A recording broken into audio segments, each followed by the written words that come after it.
Can the Tesla autopilot handle the heavy rain? And watch how somebody almost crashes into me in Switzerland. What the was that? But let's rewind. I took my Model Y on a huge road trip from Germany to Africa. On the way back, it completely broke down and had to be towed to a Tesla service center in Spain. After about a month, I finally picked my car back up, started driving to Germany and slept in the car in France. And oh yeah, I'm not allowed to use the Tesla superchargers on the way back because I want to experience the quality of the charging network outside of the Tesla superchargers. So join me on this wild ride. Good morning. It's 8:30. I could have slept longer, but the alarm got off at 8 and I already slept 30 minutes longer. I'm an investor in Dreamcase because I really love the product and the team. And like a year ago, we introduced a new product, the window blinds, and they would have been perfect now, but I forgot them at home. So they block the light, and also if nobody can look in, so it's like vision block and light block. And the lights here in the parking lot were on, obviously, and there was music over there until like, I don't know, 1 or 2. So it took me a little bit to fall asleep, and now that I slept easily, like an hour or 2 longer, but I don't want to sleep forever. I want to continue driving, and but yeah, check it out. Dreamcase and the window blinds, great products, super cool. You can be adventurous. Usually I prefer like maybe sharing the experience with another person, being more in nature than like in a random parking lot. But now, I mean, it was so late anyways, and it was dark. I just want to sleep, so it was fine. And check out the battery.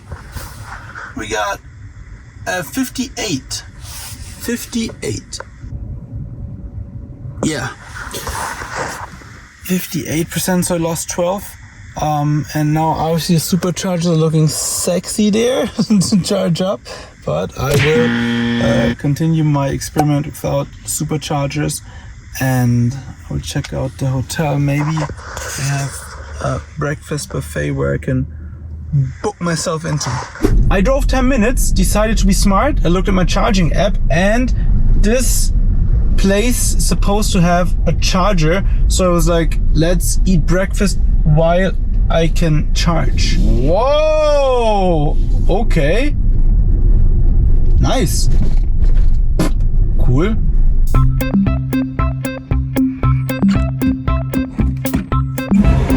Hello. Welcome, connect, start. Keep your RFID card or tag. You're not authorized to start charging.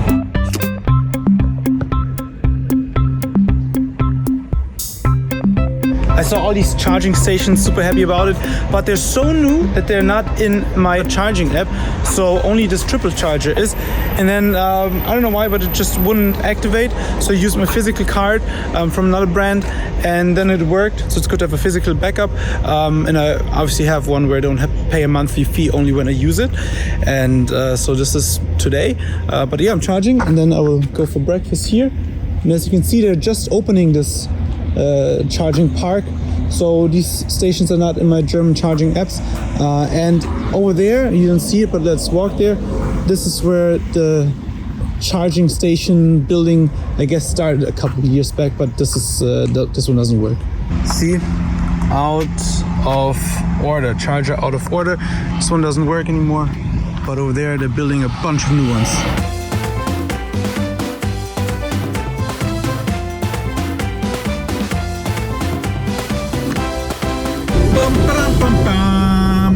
Yeah, spent like 2 hours at the charging station there.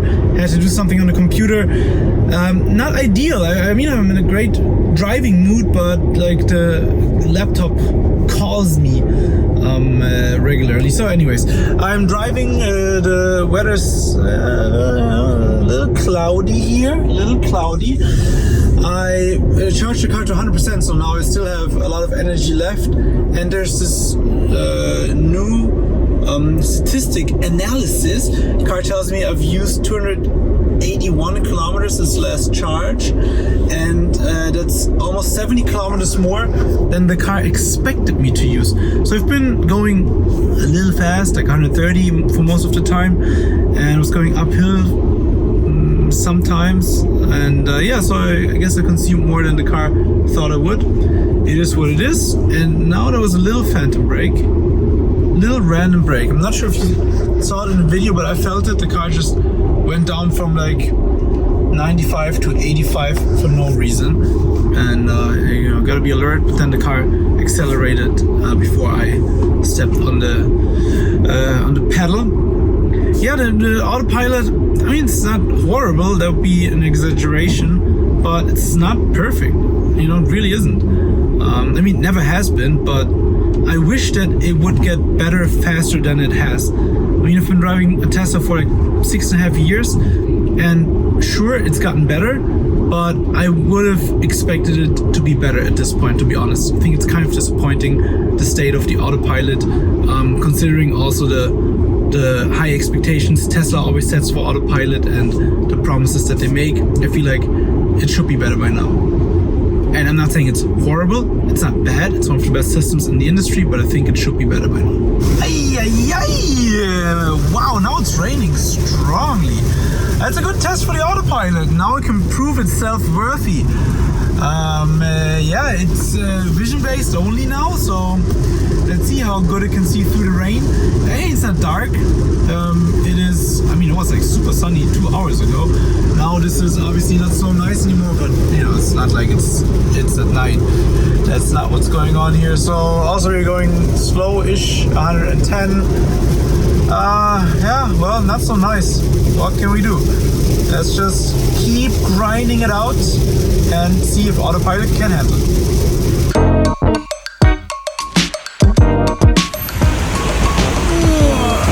25. So we meet again. Boom. Error. Problem. Welcome. Connect. Okay. So, Start.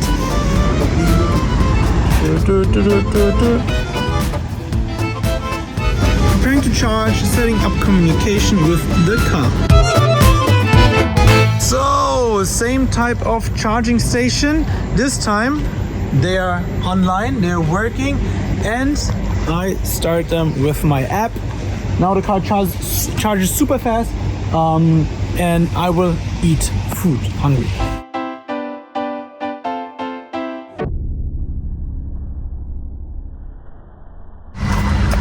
How are we looking? Charging is going very good. You know what was not good? My food. I am so often disappointed by the food that is offered at these rest stops. It was all trash, all like just sugary bakery stuff, or I mean the most healthy thing was noodles with like pesto. Okay, I'm not a good chef, but I mean I can make that easily, and it's probably even better than this. It's just not good food, no vegetables, no nothing healthy.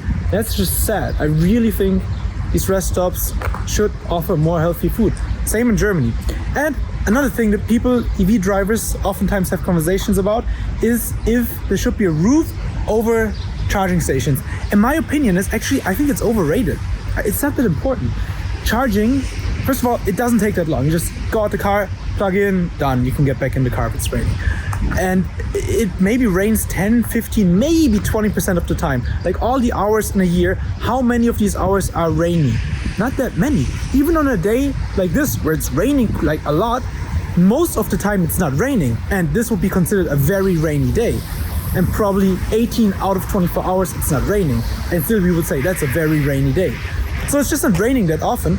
And everything that helps building charging stations fast and affordable is a win. So if that means no roof over the head, fine.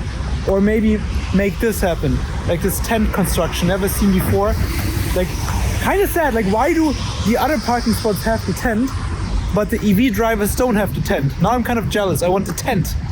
Bring me the tents. All right, moving on. Let's drive to Switzerland. Okay, the rain is picking up. Autopilot is still driving, but I can tell that it's not as stable in the lane as it was before. Like sometimes it's going like a little bit too far to the left or to the right. Nothing crazy so far. It's pretty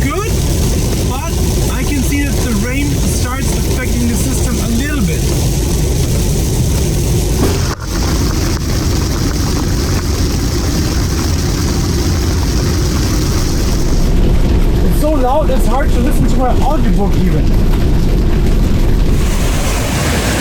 30! Ah, no! I will get a speeding ticket. Or maybe not, I'm not sure.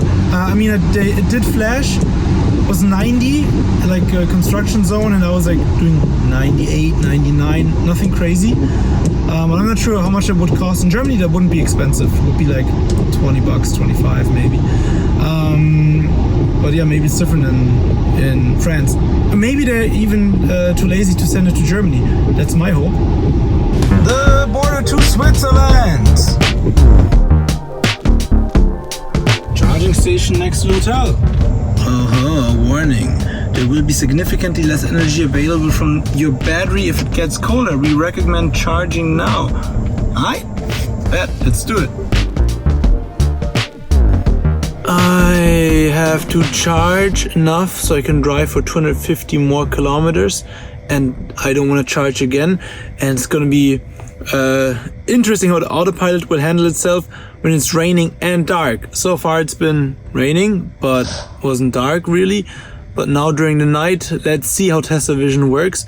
And it's so cool to be laying on the dream case right now. The car mattress slept there last night, so I still have it open. And I'm part of the team there. And we always market it as like this adventure product, which obviously is more emotional, and then you see like a cool car and a drone shot, and then you sleep on top of the mountain, have a picnic there, and obviously it's like super cool. But it's also a safety product, right? Like I've been driving for over 10 hours and still have 2.5 hours to go. Just laying here while charging for 15 minutes is super valuable. Just feels so good, gonna be refreshing. So that's how we'll spend the charging time. Okay, overslept. I started dreaming. So if you've seen some of my videos, I don't mind criticizing the car when it does something wrong. But look, autopilot is handling this very well. It is dark, it is raining, there's not many other cars in the street that the car can follow, and it's doing just fine. Sometimes I can feel like it's a little bit confused by the rain, but I would say this is better than it has been before. This is good performance. I feel safe using autopilot here. Okay, let's try a lane change and overtake these people. Signal, boop, lane change. Car does it and finds new lane perfectly. This is really good stuff, guys. Come on now. Come on now. Those are not easy driving conditions. Let's go back to the right lane. Alright. And there's a new car. Now, brake. Good. Good job. And we're going to slow. Let's go to the left lane. 50 kilometers left, and the car already says I'm using more energy than I thought. What the was that? Alright, I arrived, but had a weird situation on the Autobahn shortly before arriving at Luzern here, at my friend's place. And super weird situation. I mean, I drive in Africa, everything fine. In Spain and France, where the traffic is also a little bit wilder. And then in Switzerland, Swiss Autobahn is like the most chill place to drive ever. Everybody goes 120, does the speed limit, nothing crazy.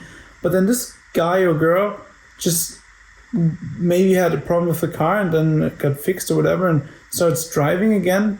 And it just, I don't know, like it looked to me like the car was coming into my lane maybe, and I tried to react and like gave it some space last second, and I mean nothing happened, but super unnecessary situation. A little scary in the moment and completely stupid and unnecessary. But yeah, it's always the best when you arrive healthy, and health is wealth, and that's what it's about when you drive a car, that you arrive healthy. It doesn't matter if it's like a minute or 10 minutes earlier or later. It's just, you gotta just make it. And I'm so happy that after this like long day of driving and autopilot did very well, I arrived here and my friends want to go to a bar and I said, nope, I'm gonna sleep. And that's what I'm gonna do now, and then let's continue tomorrow. My friends have a wall box at their place, so I can start my last trip with a full battery. -4 kilometers. Okay, here we go. The last trip, and then I'm back in Munich. From Marrakech to Munich, then big break, Valencia, and then from Valencia to Munich basically, and no superchargers, and maybe I don't even need to charge anymore. The car is at 90%, and the car says that I will arrive in Munich with -4 kilometers. So maybe I can even make it without charging. We will see, but it's a good day for driving, you know. It's not raining like crazy, and I will listen to an audiobook, and actually looking forward to this trip. It's 4 to 5 hours, depending on if I have to charge and how fast I go. So good driving mood for me, and I'm looking forward to being home and getting my car back to Munich. This is new school electromobility. Bam! This is old school electromobility. The trains. I used to ride a lot of trains. We like train rides, but this train seems to be a little slow. I mean, we're not going that fast, and we're already coming closer and closer.